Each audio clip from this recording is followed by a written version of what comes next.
მოგესალმებით ბატონო შოთა, გითხავთ ქვეყანაში არსებული მდგომარეობა და სექტორი, რომელსაც თქვენ წარმოადგენთ, რომელიც ყველაზე მეტად ატვირთული უნდა ყოფილიყო წლის ბოლოს და შესაბამისად შეეტანა და მოეტანა ქვეყნისთვის დოლარი. რა სურათი გვაქვს დღეს? დღეს ვფიქრობ, რომ ბოლო აწლეულის განმავლობაში ყველაზე რთულ ვითარებაში ვართ არა მარტო სექტორი და სექტორით ვერ შემოფარგლებით გამომდინარე იქედან თუ რა რეალობა გვაქვს, არის ყველაზე რთულ სიტუაციაში. ეს იმიტომ არა, რომ მაგალითად რაღაც პოლიტიკური ძალები ვერ შეთანხმდნენ რაღაც გარკვეულ ვითარებაზე, ასეთ სიტუაციაში ყოველთვის ყოფილვართ. აქ არის პრობლემა ის, რომ საზოგადოება ვერ შეთანხმდა იმ ნაბიჯებთან, რომელი ნაბიჯებით ბოლო თუ გარკვეულ გამოთქმებთან, რომელიც ბოლო დღეებში განხორციელდა. შესაბამისად, ეს ქმნის არა მარტო პოლიტიკურ კრიზისს, არამედ არის ეკონომიკური კრიზისის შესაძლებლობა, რომელიც ისეთ ჩიხში შედის, რთულად გამოსავალი იქნება. ამ ჩიხიდან გამოსვლა ვერავითარ შემთხვევაში ვერ იქნება მარტივი, როდესაც ყოველდღიურად ხორციელდება სხვადასხვა თანამდებობის პირებისადმი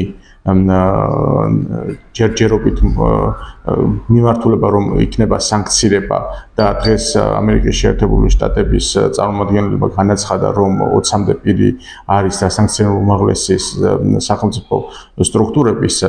ეს იწვევს იზოლაციას. იზოლაციის მთავრობის ვერავითარ შემთხვევაში ვერ იმოქმედებს დადებითად ქვეყნის ეკონომიკურ მდგომარეობაზე.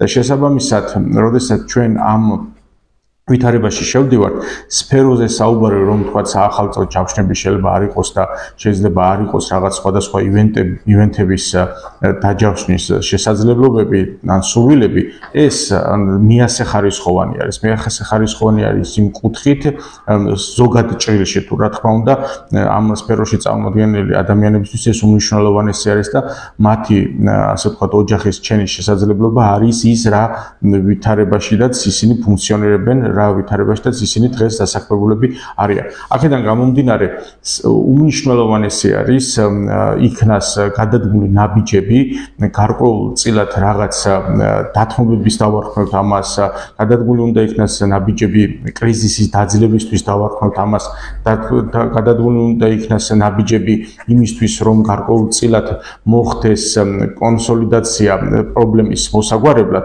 ყველა ვარიანტში უნდა იქნას გადადგმული ნაბიჯი. ის, რომ ერთი მხარე, მაგალითად სახელმწიფო სტრუქტურებიდან მთავრობა მიზან მიმართულებით მიდის იმ ნაბიჯებისგან, რომელიც თუნდაც ერთი თვის წინ იყო თუ ერთი კვირის წინ იყო დაგეგმილი, ეს შედეგს ვერ გამოიღებს.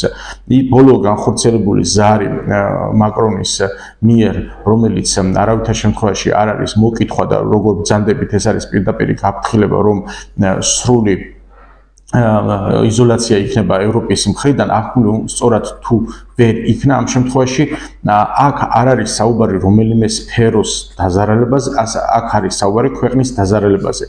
ამაზე ვერ გადავიდან. კრიზისის მოგვარება დროით, გარკვეულწილად ხალხის დაშოშმინებით ან განელებით გარკვეული რაღაც გაბრაზებით, ესე ვერ მოხერხდება. ჩვენ არა ვართ რაღაც ისეთ კრიზისში, რომელიც ადრე გქონია. სრულიად სხვა ვითარება არის არასდროს საქართველოს ისტორიაში, საქართველოს მასშტაბით ეროვნული მოძრაობის დროსაც კი არ ყოფილა ასეთი მასშტაბური გამოსვლები, ასეთი მასშტაბის გულისხმობ არა მარტო ხალხის რაოდენობას, არამედ გულისხმობ ასევე სხვადასხვა ქალაქებს თუ დასახლებებს. შესაბამისად, ეს სწორად უნდა იქნას აღქმული, წინააღმდეგ შემთხვევაში ჩვენ მთავრობის ცვლილებაზე კი არ იქნება პრობლემა და თქვათ რაღაც ერთიც მოსულა, მეორეც წასულა და ასე შემდეგ. აქ საზოგადოების დაძაბულობაზე არის, რომელიც ნამდვილად არ გვინდა და ის თაობა, რომელიც დღეს ქუჩაში დგას, სწორად უნდა იქნას მოსმენით, მას რა უნდა. შოთა, ახსენე კრიზისის დაძლევა. კრიზისის დაძლევას ვისგან ელოდები? ანუ რას ელოდები ხელისუფლებისგან? ნებისმიერ ვითარებაში ამ შემთხვევაში კრიზის ქმნის და კრიზისის დაძლევის პასუხისმგებლობა არის მთავრობაზე. ეს 2x2 4 და ამას უბრალოდ სხვა ვითარება არ აქვს. იმ შემთხვევაში, როდესაც მთავრობა ნაბიჯებს დგამს ნებისმიერ შემთხვევაში ის არის პასუხისმგებელი ამაზე თუ მეორე მხარე ეს ვინ არის ამას მნიშვნელობა არ აქვს საზოგადოების ნაწილი არის პოლიტიკური წრეები ერთად არასწორ ნაბიჯს დგამს ამას ადეკვატური რეაქცია ყოველთვის საზოგადოებისგან ეხლა ადეკვატური რეაქცია საზოგადოებისგან არის გაბრაზება და შესაბამისად ამ საზოგადოების გაბრაზება გამოიწვია იმ ნაბიჯებმა თუ იმ განცხადებებმა რომელიც ხელისუფლების მიერ არის გადადგმული და შესაბამისად მისი ვალდებულება არის ეს ნაბიჯები გადაიგას ისეთის რომელიც დააშოშმნებს ამ ვითარებას. აი მაგალითად შემთხვევაში ეს აკუმულირება ხდება და დღეს თუ არა ხვალ ამოფეთქავს და ასეთი მაგალითები ჩვენ გვაქვს. გავრილოვის ღამე რომელიც იყო ამ შემთხვევაში და შესაბამისად ეს გავრილოვის ღამემ გამოიწვია კრიზისი მთავრობამ გადაწყდა სწორი ნაბიჯები დაშოშმინდა. როდესაც შემოვიდა მარტის თვეში ამ შემთხვევაში რუსული კანონი გადადგა ნაბიჯი სწორად დაშოშმინდა სიტუაცია. ეხლა ამ სიტუაციას თუ ნაბიჯები სწორად არ იქნა გადადგმული, ვერ დააშოშმინდა. აი ამაზე კითხავ, თქვენი ვარიანტი ხედვა როგორი არის ეს ეგრეთ წოდებული დაშოშმინება, თქვათ, ხელახალი არჩევნები და დაპატიმრებული ადამიანების გამოშვება. ამაზე საუბრობთ, ამაზე გაქვთ აქ. იცით რა არის ეს კონკრეტული მცირედი ნაბიჯები არის, რომელიც ასე ვთქვათ, პრობლემას მთლიანად ვერ გადაწყვეტს. საზოგადოებამ სწორად უნდა დაინახოს გეზი, რომელზეც 30 წლის განმავლობაში მივდიოდით. ნაბიჯები, რომელიც გადადგმული იქნება, რომელიც პირობითად სიტუაციას მთლიანად ვერ გაასწორებს, ეს ვერ შექმნის საერთო სიტუაციის გამოსწორების შესაძლებლობას. საზოგადოებამ სწორად უნდა დაინახოს, რომ ჩვენ იმ გზაზე ვდგავართ, რა გზაზეც ვიდექით. წინააღმდეგ შემთხვევაში თუნდაც ახალი დანიშნული არჩევნები, რომელსაც ექნება არა საზოგადოების მხრიდან არანაირი ნდობა, ვერავითარ შემთხვევაში ვერ შექმნის კრიზისს, ის კიდევ უფრო გააღრმავებს კრიზისს. ამიტომაც ის, რაც აქამდე ჰქონდა და ამ ხელისუფლების მიერ იყო თუნდაც გადადგმული სწორი ნაბიჯები, ამ კალაპოტში უნდა ჩადგეს. აი ძალიან მარტივი მაგალითი გვაქვს დღეს ჩვენ, ამას აუცილებლად ხაზი უნდა გაესწრო, ყურადღება უნდა მიექციოს სახელმწიფოს მიერ.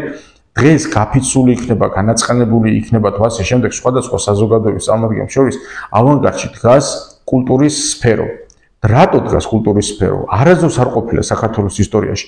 იმდენად დიდი წნეხის ქვეშ იყვნენ ამ ხნის განმავლობაში ქალბატონ ქთია წულუკიანის მიერ ეს ერთიანად ამოხეთქა და როდესაც საზოგადოებას სხვადასხვა ნაწილებში ეს აკუმრირდება ასეთი განწყობები, ყოველთვის პრობლემას შექმნის დღეს თუ არა ხვალ და შესაბამისად არა ვარ მე ამის მომხრე, საზოგადოება მუდამ რაღაც პრობლემებით იყოს დამუხტული და შემდეგ ერთიანად ხეთქავდეს. ამიტომაც ეს ნაბიჯები, რომელიც უნდა იქნას გადადგმული, ეს იქნება ახალი არჩევნები თუ გამოშვება იმ დაჭერილი საზოგადო ხალხის, რომელიც სრულად უკანონოდ არიან დაკავებულები და უბრალოდ აი იმას, რასაც ვებრძოდით და დროშებით ვიდექით ქუჩაში ტირანიას და 2012 წელს მოვიდა ის, რაც ჩვენ გვინდოდა და გვიხარდა, იგივე კინოში გვაბრუნება. თქვენ სექტორზე მინდა დაგვიხატოთ სურათი. დღეს რა ვითარება გაქვთ და რა სალოდებით წლის ბოლომდე ან თუნდაც იქეთ. ციფრებით, რაოდენობით, ყველაფერი. მიუხედავად იმისა, რომ მე არ მიმაჩნია, ასე ვთქვათ, მართებულად სფეროს პრობლემის წარმოჩენა, რადგანაც ამ სფეროს წარმომადგენელი ვარ, ამიტომაც მაინც ვალდებულად ჩავთვლი, რომ განმარტება მოგცეთ. იქედან გამომდინარე, რომ ჩვენი სფერო სრულიად დამოკიდებული არის საზოგადოების განწყობებზე და საზოგადოებაში არსებულ ვითარებას, ხო?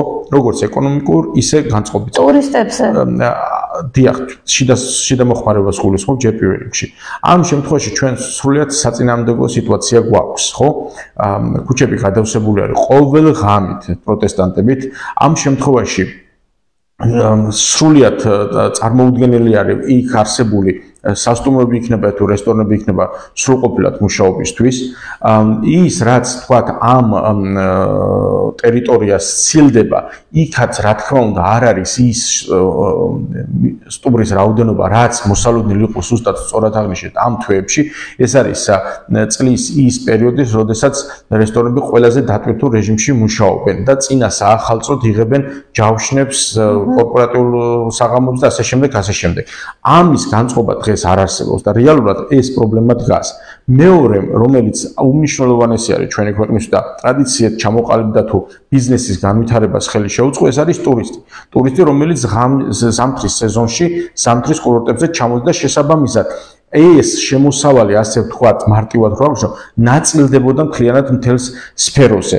ვინმე თუ ტურისტი ჯავშნიდა ბაკურიანში და გუდაურში თუ სხვა ტურისტულ ადგილებში, ამ შემთხვევაში ის შევსება შემდეგ უკვე დანარჩენ ქალაქში მოთხოვნებისებოდა ადგილობრივი მომხმარებლით. შესაბამისად, ეს არ ხდება და ამ წრეზე ვერ ტრიალებთ და დღესდღეობით პრობლემის წინაშე დგას, რა თქმა უნდა, სფერო და თუ რამე რყევა ყოფილა ქვეყანაში, პირველ რიგში ამ სფეროზე ტყდება ყოველთვის ჯოხი და სამწუხაროდ ეს ვითარება ჩვენ რამოდენიმეჯერ გავიარეთ, მაგრამ აქ მნიშვნელოვანია ერთი აღნიშვნა. ჩვენ ქვეყანა აღებული კურსი, რომელიც 30 წლის განმავლობაში ყალიბდება. რეაქტიულად მისი მოbrunება უბრალოდ წარმოუდგენელი არის. 2008 წლის ომის შემდეგ როდესაც დიდი კრიზისი იქმნებოდა, არა მარტო საქართველოში მსოფლიო ეკონომიკური კრიზისის წინ ვიდექით, მაშინ ჩვენ 4 მილიარდი დოლარით დაგვეხმარეთ ჩვენი პარტნიორები და მეგობრები და ამ კრიზისიდან გამოუწევთ. როდესაც კოვიდის ვითარება იყო, ასევე დახმარება და გამოუწევთ. დღეს, როდესაც ახლა იქნება კრიზისი, დამხმარე აღარავინ აღარ არის.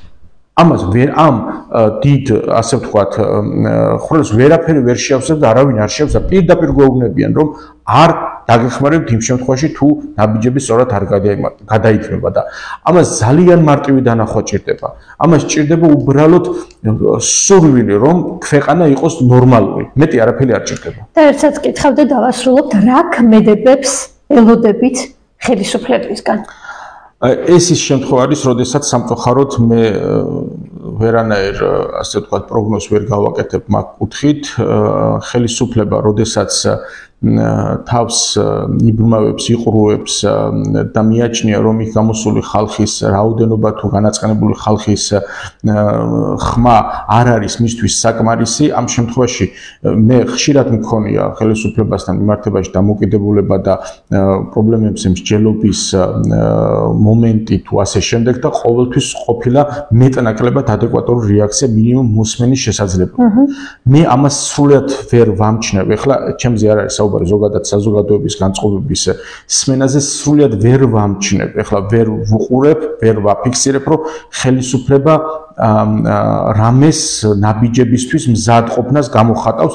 აქ არის ჯიუტი თხის მომენტი, მას მიაჩნია, რომ ის ნაბიჯები, რომელსაც დგამს, არის სწორი, არც იმ რიტორიკიდან, რომელიც რიტორიკაც არის, რომ გლობალური ომის პარტია გვებრძვის ქვეყანას და ჩვენი სწორი გზა გვაქვს და ღირსებით უნდა შევიდეთ ევროპაში, რომელი ღირსებითაც ევროპა არ უღებულობს, აი ამ ვითარების, ამ რიტორიკიდან არ ჩამოსვლა, ყველაფრის უგულებყოფა, ირგვლივ დღესდღეობით სასაცილოდ მიმაჩნია, რომ მთელი განვითარებული სამყარო თუ განვითარებული სამყარო არ აღიარებს რეალურად არსებულ ხელისუფლებას და ჟურნალისტებიდან ითხოვენ აღიარებას და ლეგიტიმაციას, უბრალოდ წარმოუდგენელი და როდესაც ამ ჩიხში შედიხარ და ბნელ ოთახში ეძებ კატას, ამ შემთხვევაში პროგნოზი გავაკეთოთ თუ რა მოხდება, უბრალოდ წარმოუდგენელი, მაგრამ ის პროგნოზი, რომელიც წარმომიდგენია და ძალიან ცუდი არის, ნამდვილად არ მინდა რომ გავაშერო. მადლობა.